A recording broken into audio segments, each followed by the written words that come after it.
இது ஒண்ணும் பெரிய பிரச்சனை இல்லடா. பேருக்கு ஒருத்தனை புடிச்சு திருடன்னு சொல்லிட்டா மாய முடிக்கிறாங்க. ஒரு வாரத்தில் திருடன்னு புடிச்சு கொடுக்கணும்னு சொல்றாங்கடா. திருடன் பாக்கெட்ல ஏக்கிறான், கேட்டோன்னு எடுத்து வெளியே விடுறது. அவங்க நம்ம அந்த வேலை நிரந்தரமா இருக்குன்னு தோணல.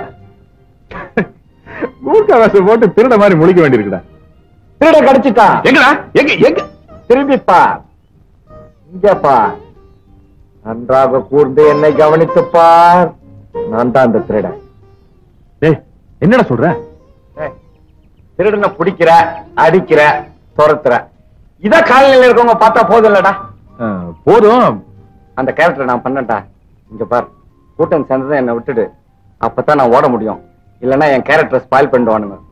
வேணாடா, ஏதாச்சும் பிரச்சனையா பாடா. லைஃப்ல ஒரு த்ரில்லிங் வேண்டாமா? ஸ்கூல் படிக்கும்போது நம்ம ஹெட்மாஸ்டர் பார்த்து பண்ணல. இத பார், நீ நேரா டென்ட்டுக்கு போற, எண்ணெயும் கறியும் ரெடி பண்ணி வைக்கிற.